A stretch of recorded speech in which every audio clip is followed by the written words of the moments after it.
Halloween 1978 is a horror slasher film and is directed by John Carpenter and stars Jamie Lee Curtis. And the film is about a killer named Michael Myers who escapes from a mental institution and sets his sights on slashing up teenagers on Halloween night. Now, I was going to upload this review in October around the same time as the release of the new Halloween, but seeing as how I can't contain my excitement for the new film, I've decided to cover this classic film early. Also, before I continue, this review will contain spoilers, so if you haven't seen the film, go and check it out. Where can I start with Halloween?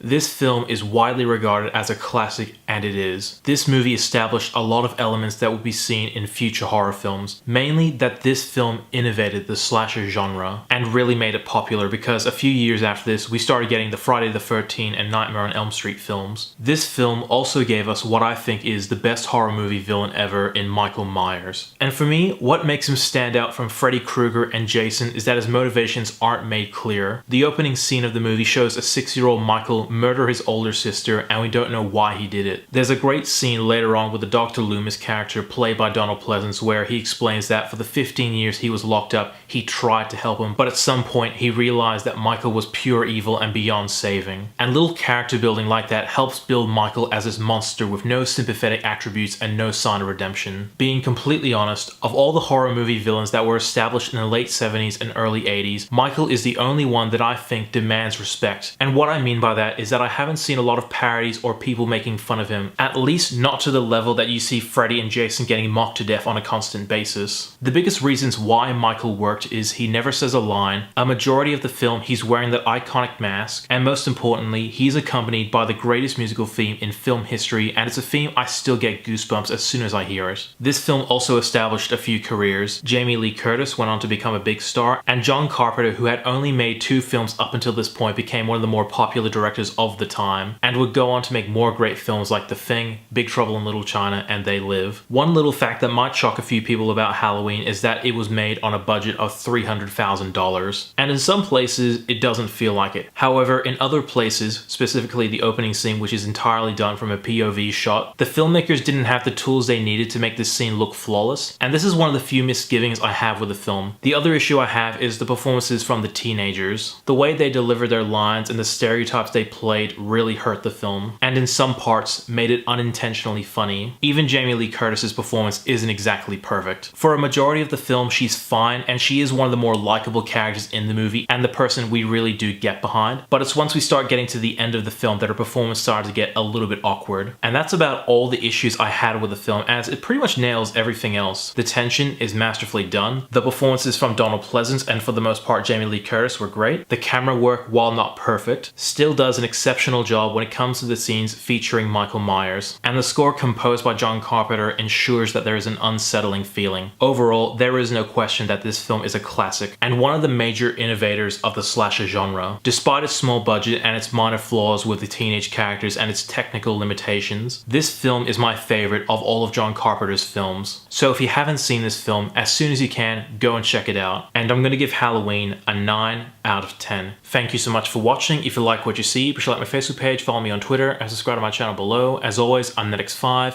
Thank you for watching.